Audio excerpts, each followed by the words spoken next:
want to do a quick update. So I put a political video this morning and I decided to take it down because, first of all, it wasn't very well received, and I realized all the ways it could be misconstrued.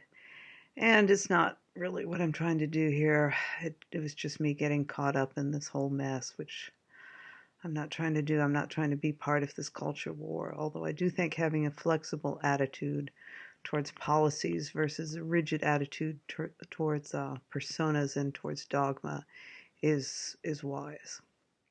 I think we need to not be in a cultural immune system. And I think the whole open-mindedness attitude, let's just say the whole open-mindedness attitude that we probably should have, means to be open but to also be skeptical, be somewhere in between, balanced in between, letting things in and pushing things away. Being attuned to quality, I guess you could say. What's good, take it in. What's not so good, try to figure out what it is. Sometimes it's hard.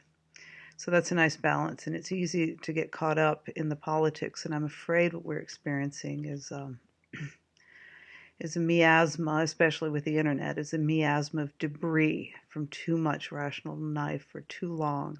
And all this debris is unmoored, looking for quality. It has everything looks for quality, but all this stuff, all this debris from too much cutting has no foundation in quality. It drifts in one direction or another for the most part, looking for what is certain instead of what is better. It almost has a life of its own, and we're following it.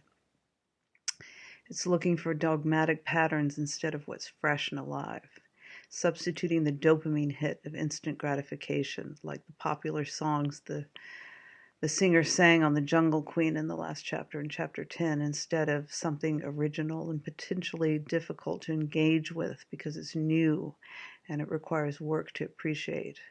So what we're seeing in this whole political mess and all this other mess and the COVID data and what's going on in the world and what we're hearing about countries trying to infiltrate us and take us over and politicians being bought and sold. This isn't a natural evolution of quality, but it's a speeded up version of the rational knife. And that's why everything seems like such a mess. We're at the end of the utility of the rational knife, and we haven't seen it yet. We're still acting like that's a tool.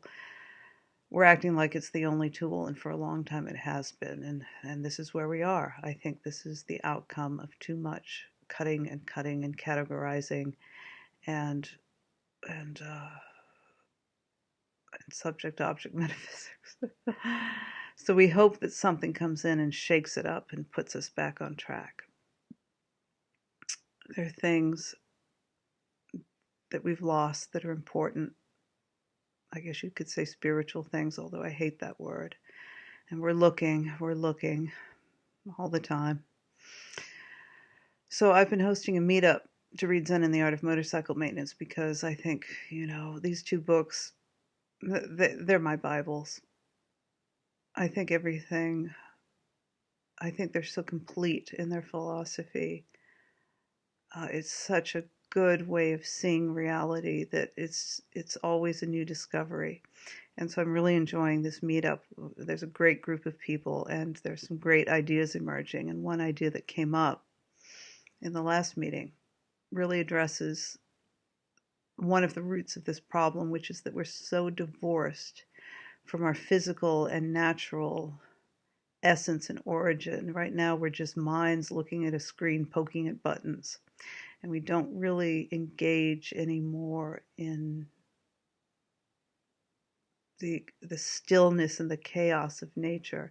And nature is really hard to find these days. I mean, I'm out here in the country, and there's not a field that's not contaminated with Roundup, and the waters, are contaminated with chicken runoff from these chicken farms. Not trying to make an environmental statement. I'm just saying that to get in touch with real nature is very difficult. You can still do it in some places, but it's difficult. So another great idea that came up today is that of the ghost, because we did chapter 3 today in the meetup. So the ghost of Phaedrus emerges in this chapter, and Robert informs us that the law of gravity is a ghost. And one member made a beautiful statement that unless we name a phenomenon that we're experiencing, we don't know what it is. And once you name it, it becomes real, and we begin to analyze it and use it. It's a static pattern. It's speaking objects into existence that makes them real, like the law of gravity, for example. And we, as biological human beings, are somewhat limited as to what we can perceive.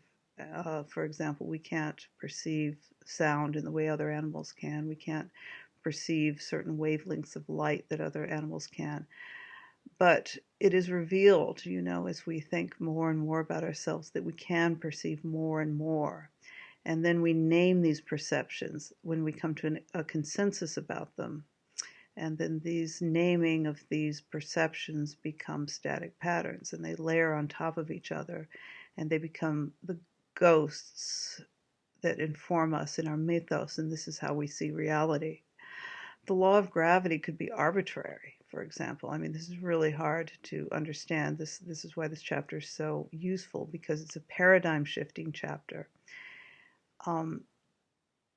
We ended up finding gravity itself as valuable, but why not something else? Why did we not find more valuable, let's just say, how we perceive electromagnetic currents? I mean, if we really honed into perceiving energy, let's say, could we not perceive electromagnetic currents with the same profundity as we do gravity? I mean, maybe not, I don't know, but because we are, again, limited beings on this planet, and we have our receptors are as such, but how much can we actually perceive? For example, why is it that some cultures have a million names for one phenomenon and we only have one?